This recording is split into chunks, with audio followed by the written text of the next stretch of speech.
This is the Effing One Podcast, Australia's only Formula One podcast with Adam and Luke. G'day and welcome to Effing One Podcast. It's Australia's only dedicated Formula One podcast as we head back to Europe and Barcelona, Spain for round 5 of the Formula One GP. Barcelona, the second biggest city in Spain, the capital of Catalonia. It's a province that no matter how many times they vote to leave, they never do. The one thing Barcelona has been able to leave is the Champions League semi-finals. With the most spectacular exit after leading Liverpool 3-0 in the first leg, they managed to let 4 second-half goals in for Liverpool, and they reached the final. But I digress. This is not a football, soccer, Champions League podcast. It's time to go head first, trousers down, into the F1 Spanish Fiesta. Luke! Hola, señor. ¿Qué pasa contigo, amigo? Hola. Hola. ¿Qué tal? Yeah, I'm all right, mate. How are you? Yeah, mate. I'm all right, mate. You all right? Yeah, All right, mate. yeah. Thank you, Mr. Paddock Pass. Thank you. For a wonderful Barcelona intro. Nice little bringing together of modern take of Champions League football and the ejection of Barcelona and Ajax. Oh, how about that Ajax game? When you feel bad. Oh, man. 4 seconds. Max Verstappen's crying right now, isn't he? The Good. Dutchies are crying. Good. Now, this is a call to arms. Yeah. Fuck the intro for me. This is a call to arms. I'm going to call on all Formula One journalists, the 2 that are probably listening, the men and women who have the privilege of covering the sport we love, to bring out the personalities of F1. What we seem to be lacking is good questioning about our drivers to bring out the personalities. Instead of asking the same questions of, was the track a bit green on free practice 1? Of course it's going to be green. We know that. You can check the tyre data to know how the tyres are going. Don't ask them. Ask them about other things. You've wasted a question by asking them. You get 3 questions. Don't waste them on the question they're all going to answer everyone else. Congratulations, dickhead. You wasted your 3 questions. You wasted it. So let's ask something different. Yes, please. Ask them about their time off. They post a lot of shit on social media. Ask them about that. Their kids, the weekend, their favourite food. Modern time need modern questions. We need a balance. Yep. Don't ask them all the same shit. Let's get their personalities out there. Because you see it in the Netflix special. Let's show it at every Grand Prix weekend. Get these robots thinking for themselves. That's my rant. Nailed it. Nailed it. That is exactly what Formula One Just needs. like Jesus to the cross. Nailed him. Big time. That is just absolutely spot on for modern day Formula One. Let's get to the crux of it. It's about the personality. That's what we want. That's what Liberty Media want. The thing is, we love the sport. We love watching the racing. And that's the thing. Like, we're there to watch the racing. What happens after that wouldn't really matter. But since we do watch all the pre-race and we read articles and interviews, we want to see some spice. We want to see something different. And it's up to the people who ask those questions to ask something a little bit different. Why is it always the Dutch TV that always get people swearing? Let's get it on English TV. Exactly. Let's hear the fucks and shits on everything. Exactly. BBC. Well, who are the other people? Sky F1. Sky 4. Channel 4. Yep. We don't know. We only watch Sky because that's all we get. That's it. And it's the same questions. It's the same stuff. But that's not what you get here, Luke. No. No way. No way, None Jose. of that boring, in-depth technical talk here. No. Not like any other podcast. No way, Jose. No way, Jose. It's 100% Aussie Formula One nonsense on this podcast. If you're easily entertained, congratulations. Because by jingoes, by crikey, you've stumbled across the most mildly entertaining podcast in the world. That's what this is, mildly entertaining. Yeah, we're like a mild salsa.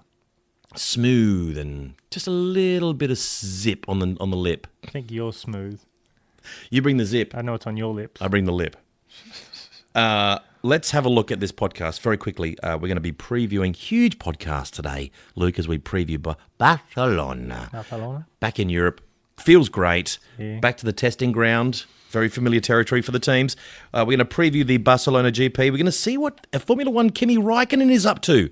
Yes, Mr. Vodka Man in the paddock. We're going to catch up with him and see what he's doing pre-race, what he's going through for a pre-race ritual. I'm guessing with Kimi, it's all about focusing on the race right now. He's probably, thinking about the corners. I'm sure he's not drinking vodka. I'm sure he's not doing anything stupid. We'll find out. Yeah. Also, the Effing What segment. We're going to find out some unusual facts about Formula One. Effing what? But never enough to bore you. Facts that are only entertaining, not boring like every other Formula One podcast. Time zones. We're going to find out the time zones of the race and predictions as well. Luke. Sounds good. Probably a good time to mention, as we would normally do at the beginning of the podcast, the FE1 podcast, we must dress up in the traditional outfit of the featured race out of respect for the host race, the host country, and its customs. Paying homage. Homage to this wonderful country we call Espanol. Today, Luke, producer Pete, has been very, very good at picking out your outfit. A dashing matador bullfighter. Have a look at yourself.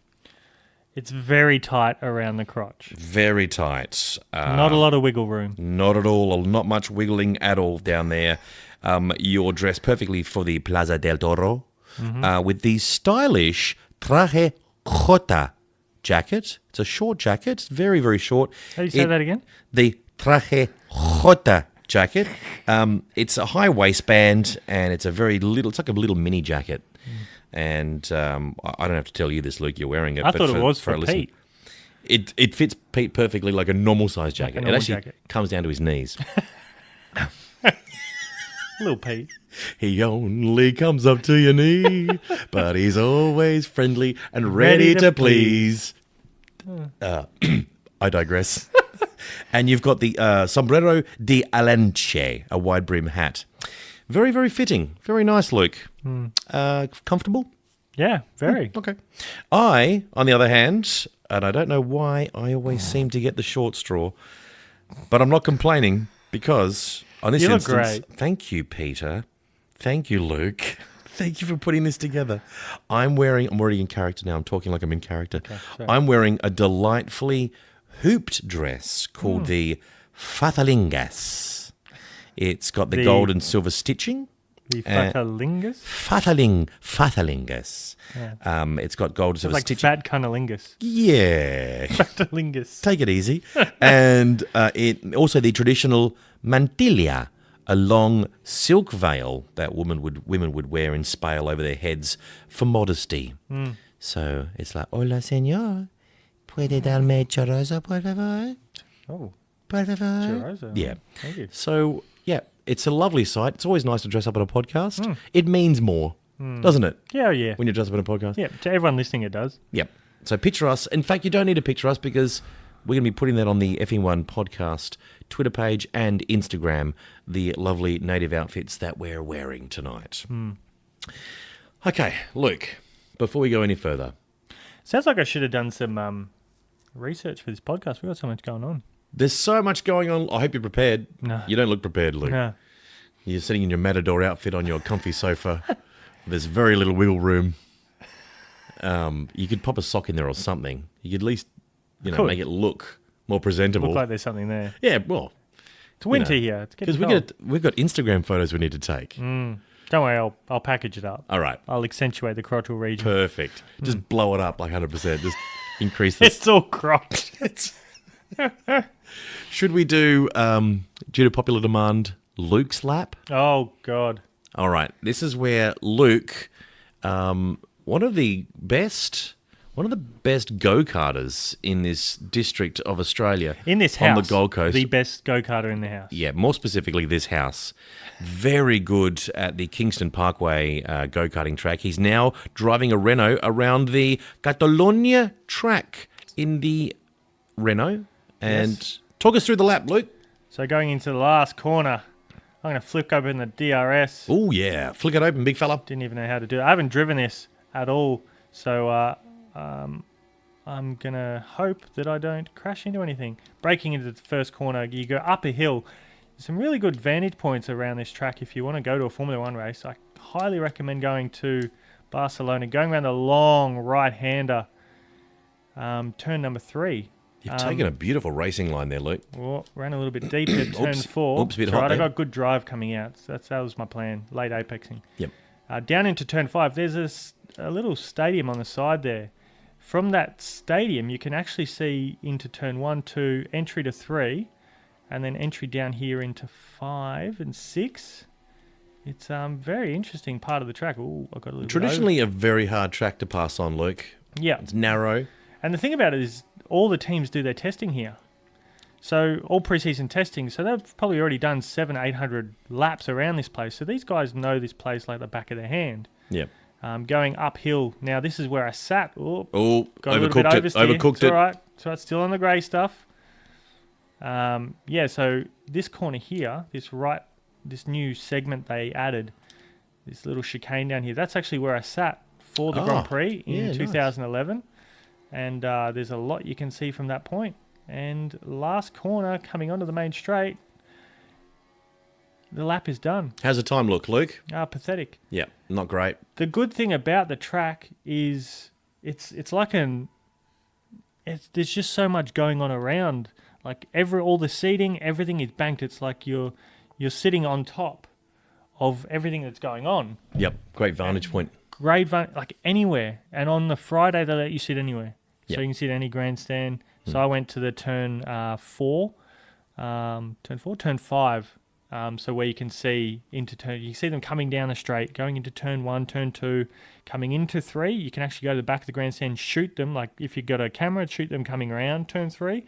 Then you can see them come out of 4 into 5 and go up into 6. Yep. And then if you're on the back side of the track, you can see them finish the lap. So you'll see them come out of turn 10, up the hill to 11, 12, into 13, 14, 15, and the last corner 16. So that's a lot of corners you get to see a Grand Prix car coming from. So highly recommend going to the Spanish Grand Prix because it's really, really a good place to watch. Yep. And it's tight. It's a tight track. Not the easiest to pass on. Haven't always been the most exciting races. The new regulations might change that. We might see closer racing this weekend. Or not. Throw something interesting on track. Bring out a safety car. We love a good safety car. Or turn off the tyre warmers. Make it challenging when they come out of the pits. Or after safety cars, or after virtual safety cars. Another one of the wonderful suggestions for making Formula One great here at Effing One Podcast. We constantly strive to make Formula One more interesting and highlight the personalities of the race. So a lot of packages are going to be introduced this weekend. You get a lot of updates. Yep, there's all the teams are going to be bringing updates. Romain Grosjean thinks that everyone will be bringing their pretty much a B car or a B spec car because this is the first time that they've had a chance to bring big upgrades. Yep. And it's a good time for them to do it. Racing Point is expecting a substantial step of their car. Are they all not expecting big steps? Everyone is like Some more than expecting others? big step, but I think Williams. The interesting thing with Williams is they had a backlog of manufacturing. So when they started the season, they didn't have the optimum amount of parts that they would normally operate with. So say front wing suspension or front suspension or anything that's little and fiddly, they probably didn't have how many they would normally start a season with because they had to redesign the car because they found out part of their car was illegal. Right. So they had to re-engineer it. And that took time making it legal. So it took time away from manufacturing those parts. So say if they need, we need 10 front wheel assemblies. So the suspension, the steering arms and stuff like that. They need 10 of those for every Grand Prix. They'll probably go there with 4. So it's a matter of catching up on the backlog of things that they had to do so they're comfortable going into every Grand Prix. They've got all that done. They've done the backlog of all their manufacturing. Now it's about bringing in their updates, which has been sitting there waiting for it to be done.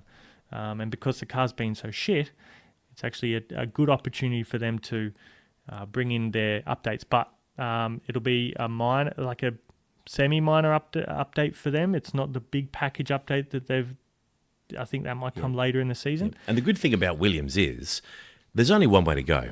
They can only get better. Unless you shot that horse, at least one of those horses under the hood, that's going to be, you shoot one of those horses, it's going to be half as fast. That's a great analogy. Yeah, you shoot one of those William horses and it's going to be half as fast. Yeah. So you can't do any damage by bringing some updates and No. a few extra horses. Yeah, I think definitely bring more horses. I think everyone should actually maybe parade lap on On horses. a horse.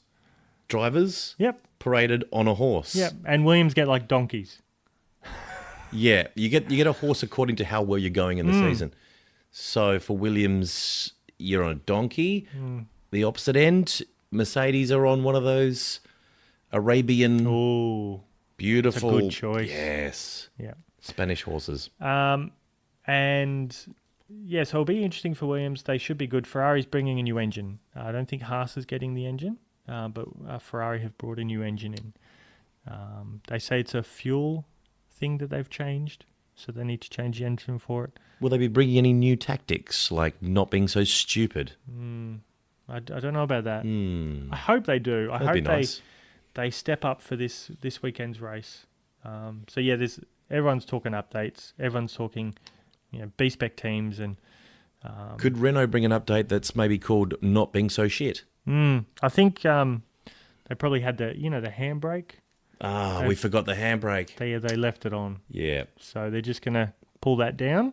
You go, oh, we found a new update. There we We've go. just found out that we have a handbrake and Yep. it was on. Yeah, someone put a little block under the accelerator, so it was never going 100% full throttle. That's the problem. See, these are little things they're not checking for. No. That's what they need us in the garage for. Correct. Checking into to Danny's little cockpit down there. Going, oh, what have I found here, huh? A little block. What's Fuck this, off, eh? block. What's this, fellas? Yep. Idiots. I like it. So what about the weather, Luke? Any ideas on the weather situation?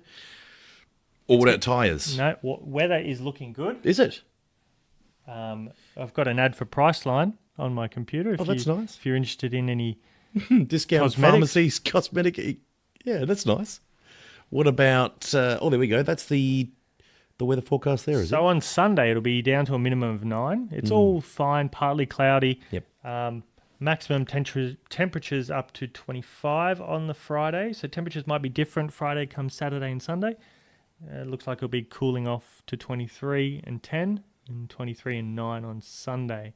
Rain is always good. It always throws up some variables. No chance of any rain, Luke. It's been a long time since I can remember a Spanish Grand Prix with a bit of precipitation. Very dry. Very dry down there. I can remember, I think one of Michael Schumacher's first wins for Ferrari in 97, I think, was his first Benetton? win. No, win for Ferrari. Oh, for Ferrari. So his first win for Ferrari was in the rain in Spain Rain in Spain. fools. Lands mainly on the in plane. the plane.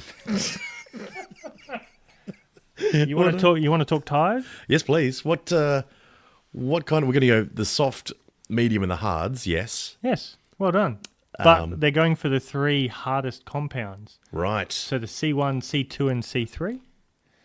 Is that because this track has recently been resurfaced, they go for the hardest? Is that the general thinking when you've got a newly laid track? Well, that eats the tyres up more? Pirelli has put out a little picture, and it has sort of a diagram that runs over what the track is. And the asphalt abrasion, asphalt abrasion, No, it sounds very good. Sounds It's, technical. Don't question yourself. is 3. He's got a number of Level 3, so I'm guessing 3. it's out of 5 because everything else is out of 5. Could be out of 3. But yeah, tyre stress 4.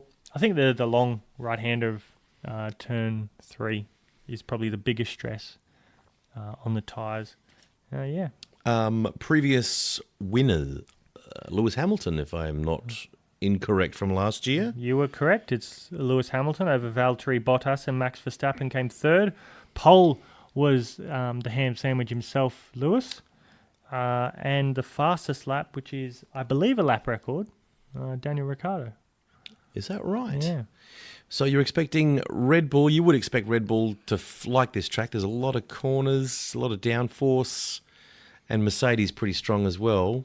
What about Ferrari? Ferrari were very strong in testing there. They were very, very fast, like half a second. It was pretty substantial, the gap. Hopefully Ferrari get it together just to spice things up in the championship. The The first Grand Prix at the Circuit de Catalunya was in 1991, and we're expecting 66 laps around this track. It's a 4.655 kilometre track. Interesting fact, 25 of the 28 Grand Prix that have been raced, that have been won, 25 of the 28 have been won from the front row. So it's very important. Yeah, to be on that front row. So it's 89% of all Grand Prix winners have come from the front row. Interesting. That's as interesting as I get. That's pretty interesting, Luke. Speaking of interesting, some unusual news has just come in. Feedback, this is from producer Pete, actually. Feedback from listeners. Oh. It seems that people are finding this podcast, Effing One Podcast, so funny. There seems to be a rise in the incidents. This is what's been reported. Incidents of home mishaps. So the interesting thing is that we have a lot of listeners in the United States. And lots. a lot of legal marijuana over there. So maybe that's not helping. Yeah, this is a very giving them the giggles. Very popular podcast. I can't believe how many times your mum has downloaded it. It's just thanks, Mum. Every day we thank you, Mrs. Luke, for downloading this podcast so many times every day. So we've done some research here at Effing One Podcast, and we've thrown a little bit of money into developing our very own wind tunnel. Well, not exactly a wind tunnel. We call it... What do we call it, Adam? This producer Pete's named it. Oh, has he? He's called it the Queef Tunnel. And it's designed to help improve our listeners' comfort. In fact, we're pretty certain this product could revolutionize podcasting. And it's just happened. It's happened here at Effing One Podcast. So to tell us more about it, we have a new sponsor. And, we'll let it talk for itself. Mother's Day is just around the corner. Don't get Mum what she wants. Get her something she needs. And who knows what a woman wants more than a couple of middle-aged men? Introducing the Effing One Podcast Giggle Catcher. No more shying away from laughing in public or excusing yourself after a good laugh. Ladies, it's time to laugh with confidence. Let the Giggle Catcher capture your piddle. Buy Mum a Giggle Catcher today and we'll throw in 3 easy-step guide to perfecting the perfect pelvic floor to tighten your twinkle cave. I'm a lady, and now I'm ready to get my giggle on. Whoa! See? I'm still dry. Thanks, Giggle Catcher. Revolutionary. Absolutely revolutionary technology out of the Effing One Podcast. Tell you what, Pete hasn't been the same since he came back from the Queef Tunnel. That is going to come up with a lot of wonderful inventions, What I think. a great idea for Mother's Day. Just in time. Get your orders in. Wouldn't Mum appreciate that? I'm going to get that for Mum. Oh my good, the Giggle Catcher? Oh boy. Oh. You know what? We're probably a bit late for Mother's Day because we've got the Giggle Catcher Pro, which is another step up. So, Yep. Listen out for that one. Listen out for the Pro. It's got extra attachments and whatnot. Fantastic. And now it's time for At Home with Kimi. Oh, that was weird. We're going a bit flat and we went out of time. That's I okay. pulled away because I'm like, I'm not going to. You did, didn't you? I had to. Yeah. I had to pull out, man. I don't even know why we sing that before we have a look at what Kimi Räikkönen is doing. We've got the Skype porthole. Well, it's not really Skype. It's more of it's like a wormhole. It's the Effing One Podcast wormhole. It is the Effing One Podcast wormhole. And what it basically does, it opens up space and time, a continuum, and we are able to look into whatever Kimi Räikkönen is doing. It's another one from the Queef Tunnel. At this very moment.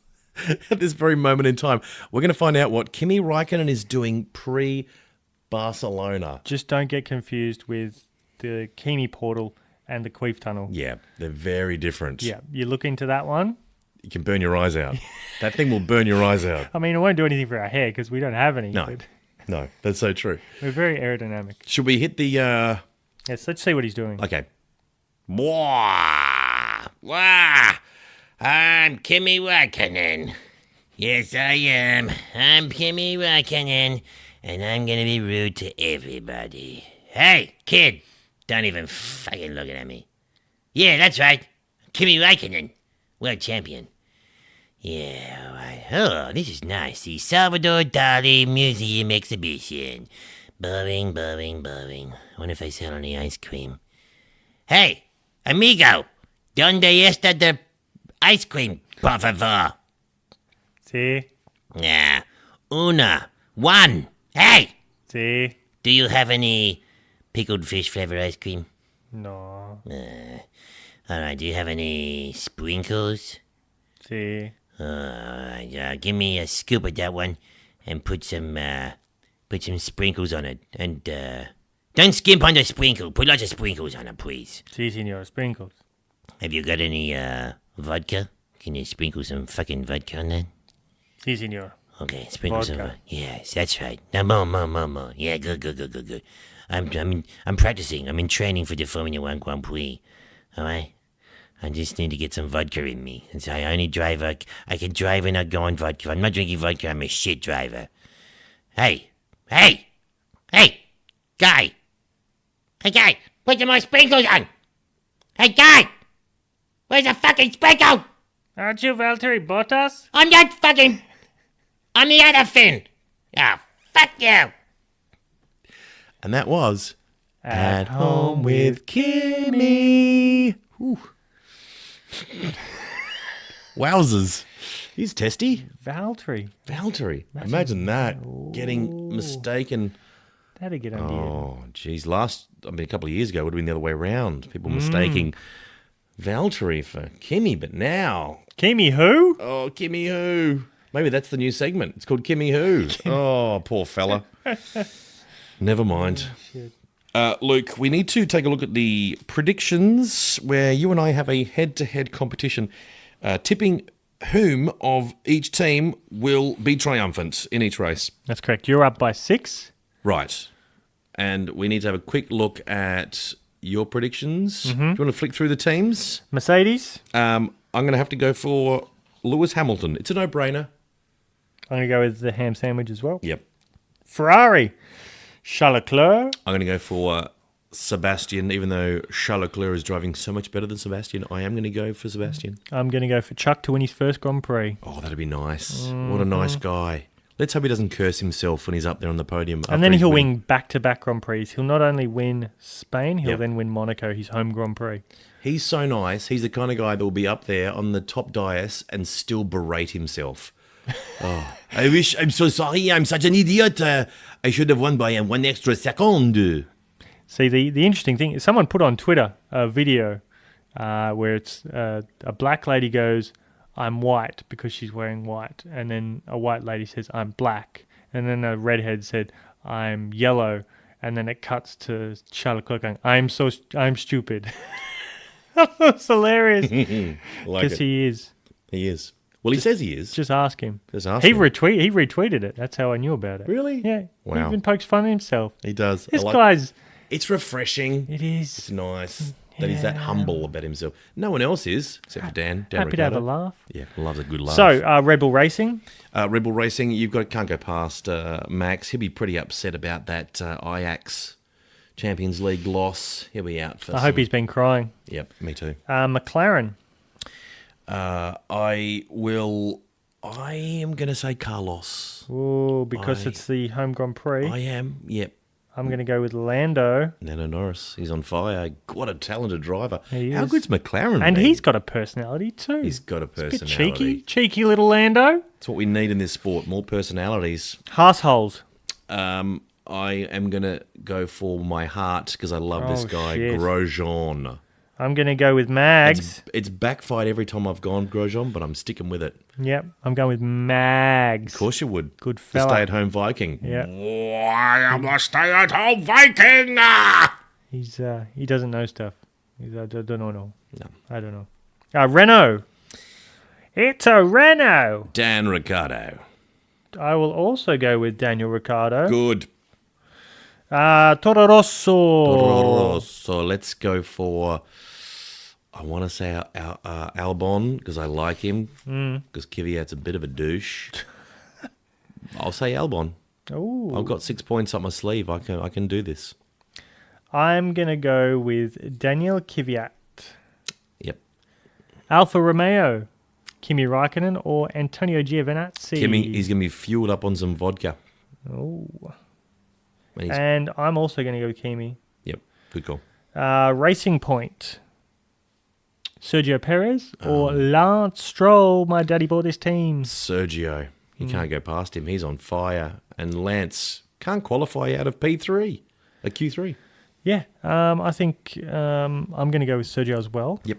But it's Lance drove really well in the last race. Props to him. And Williams. Boy George. Boy George. Yeah, George Russell for me, please. I will also go with George Russell. Oh, he's out. He's off the Kubica train. He's given up on his good mate Kubica. Yeah, I could get some points back here on this weekend, and I just I need to go. You're being sensible now. Yeah, Yep. George is quick. Like George is the F2 champion, Yeah. and Sitting in that- let's see what the upgrade who it favours. That'll be interesting. I'd as like well. to see George Russell in a decent car. That'd be good. I think he had one last year in the Formula 2.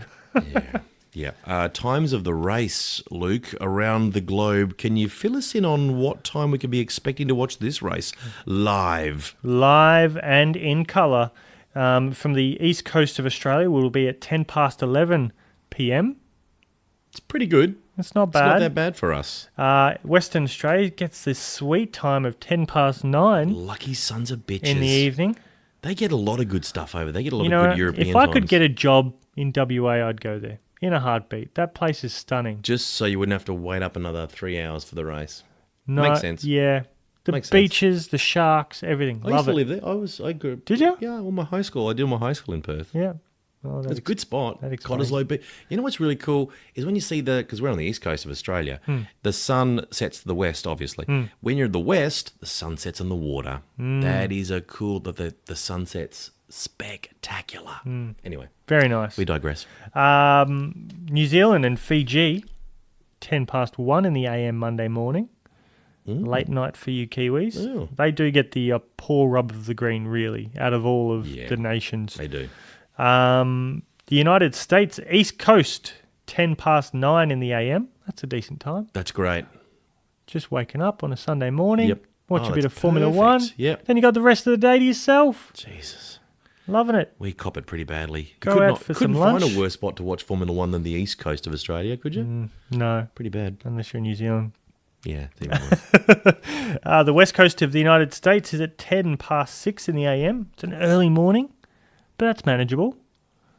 You know, you don't have to go to bed Pretty too good. early. Yep. The United Kingdom, Greenwich Mean Time, is 10 past 2 in the PM. Stockholm, Sweden, and Cairo, funny enough, on the exact same time. Samesies. 10 past 3 in the afternoon on Sunday. Bermuda, Sunday morning, 10 past 10 in the AM. Do we have many listeners in Bermuda? None. Good. None at all. Is that right? Yep, none yet.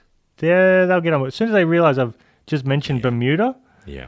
they're going to be on it. Yep. And the last one, they share the same time zone. It's Riga in Latvia and Addis Ababa. Oh, It is at 10 past 4 in the 10 PM. past 4. And what a great place to watch it from as well. Addis Ababa. Addis Ababa. Got some good Wi-Fi. Oh, strong. Good. Stronger than us. Strong signal. Much Yeah. better than here. Yeah. Oh, man. We still have to crank our Wi-Fi. If we were in Addis Ababa right now, we'd have 4 bars on our phone. Easy. Easy. So easy. Wow, there you go. They're known as the 4-bar country. Yep. Yeah. Anywhere you go, 4 bars. There you go. Eh? You know what we really need to do is get your mum to visit these countries that have never downloaded the Effing One podcast and download it. We could just pay her full time to travel the world downloading. And we get our listenership right up. Well, we did invest a lot of money Yeah, into the giggle catcher. the Queef Tunnel. But that's going to pay off. Oh, I'm sure. I that's- have no doubt it will. There's nothing like that technology. They've never invented like an adult pair of diapers. That's Not one that can sustain the amount of liquid that ours does. Yeah, from the laughter. Yeah. Yeah, it's got an Like extra. others are just like, little tinkle. Yeah. No, this is gushing. It's got an ultra absorbent layer of sphagnum Sphagnum.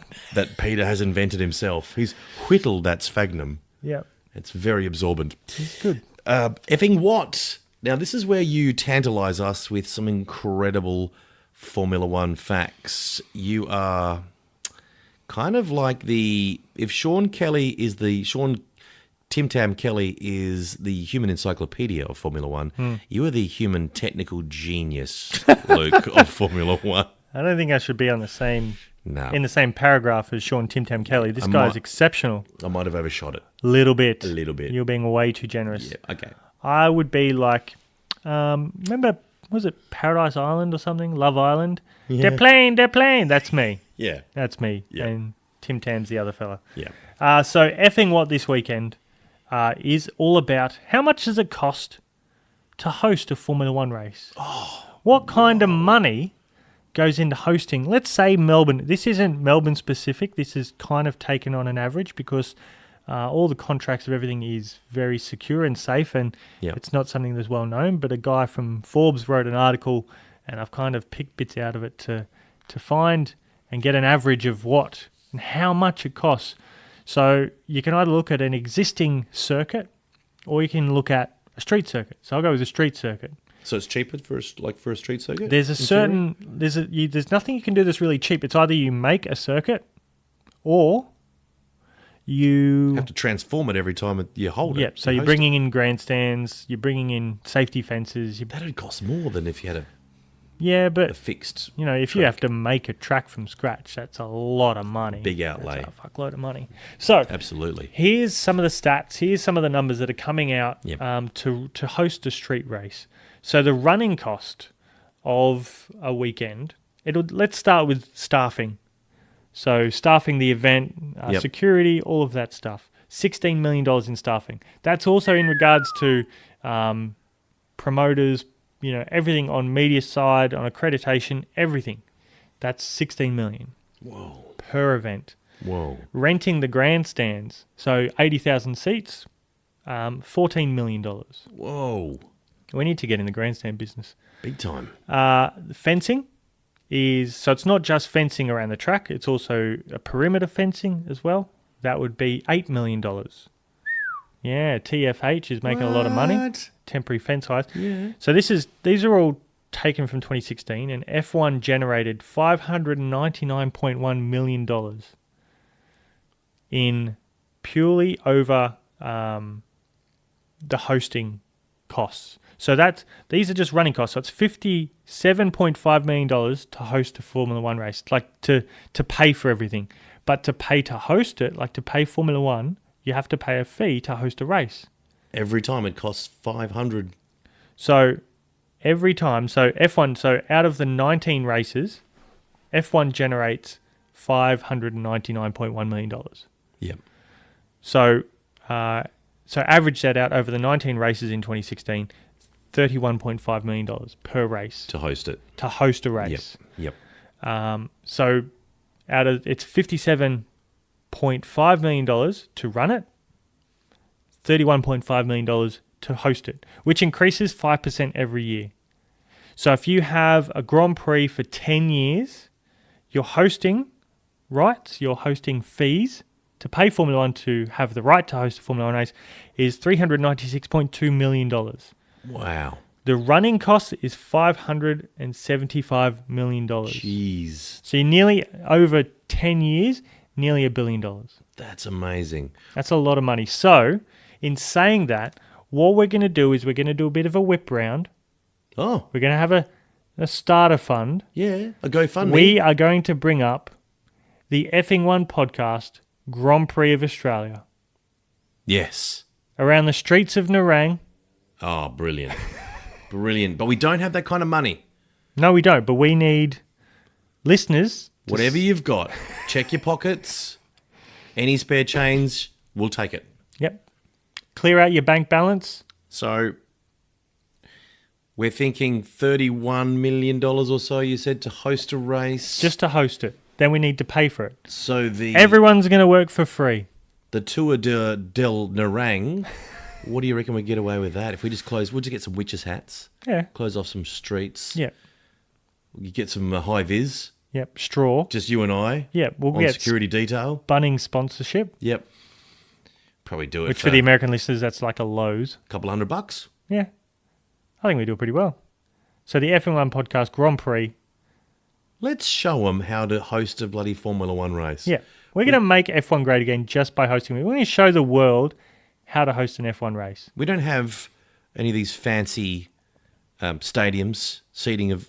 We don't need that. We've got the personalities and we've got apple cart boxes and stuff. That's paper boxes. all of our milk carton. Yep. What are milk crates? Milk crates. They're all in Narang anyway. Everyone's nicked them all, so they're all out there holding up cars. So all we do is we just create a grandstand out of it. Charge per person per milk crate. There's your seat, sir. Yep. Bring your own cushion. Yep. And your refreshments. Yeah, you can bring whatever you want. You get shit-faced. Yeah. Yep. I can't see. We'll have a meth tent. Oh, brilliant. I can't see how this is a bad idea. This has only got a good upside to it. Yeah. I love it. So that's effing what? Wow. Included in that's amazing. How to make F1 great again. Is there any figures on how much revenue it creates when you're spending $1 billion to host a race for Melbourne, for example, in 10 years? Any figures on what the kind of income it brings in? A lot of the time, Melbourne makes a loss. But they're willing to do that? What they do, like the idea of having a Grand Prix there, the Grand Prix is unlike any other sport. You have the world looking at it's not just the track. They're looking at, like you look at Albert Park, they pan back, you see the city, you see the lake, you see everything that's beautiful, St Kilda Beach, all of that around there. And that's something special. When you went to the Korean race, you saw fuck all. But when you go to other races, it's actually a tourism thing as well. So It's not just, hey, look at the money we're making from this. It's also a run-on effect of bringing money and getting tourists into seeing Melbourne and going, we should be there. It's the same reason why they host Olympic Games and stuff like that, because they want to show off what we've got. Branding. Yeah. You can't put a dollar value on that. Yeah. And Narang is an up-and-coming suburb. It's just, they very much call Narang the Monaco of the Gold Coast. If Monaco was known for theft and nowhere near any water. And teenage pregnancies. Yeah. And no expensive boats. No. Generally. They have dinghies. There's no water around. No. But they've got boats. Little tiny boats. Yeah. Inflatable boats. And the number one industry in Narang would be the unemployment queue, wouldn't it? It's a beautiful queue, though. If you've ever been there. It's picturesque. Yeah. It's a tourism spot. Go and see the queue. I tell you what, Luke, you've had some good ideas in your time, and this is not one of them. Hey, look, we do have to... damn it! Before we go, thank Mrs. Luke Thanks, for Mum. this wonderful... What is this? That's a paella. Lamb paella. Of course it is. Is that what that is? Yeah. Gosh, your mother. She's Mrs. made Luke. some churros. Oh, churros. And you dip it in lamb. And those, what are those, like, donuts that are in that long, cinnamony, like, Churros? is it churros? That's what I just said. I thought you said chorizo. That's the sausage. No. No. Churros. Churro, okay. Yeah. My Spanish I know. palate isn't what it used to be. It's changed. And what's that? What's that over there? Oh, shit. Oh, I don't know what that is. Let's not touch that. Let's do that for producer Pete. He'll eat anything. Pete, we got you some food. Looks like some pickled cock. Fuck you, we all over that. Like Kobayashi? Like Kamui Kobayashi. Get hold of us for comments. Tell us what you like, what you don't like. If you like any of the ideas we've popped out today, like the Queef Tunnel, I think that was my highlight. And also the Narang Formula One Grand Prix on the Gold Coast. Yep. Tell us if you like those ideas, please. And you can always catch us on the Effing One Twitter page and Instagram. Luke, I'll see you after this race, big man. Thank you, Adam. Thank you. Mucho gracias, señor. Ciao. Hasta luego.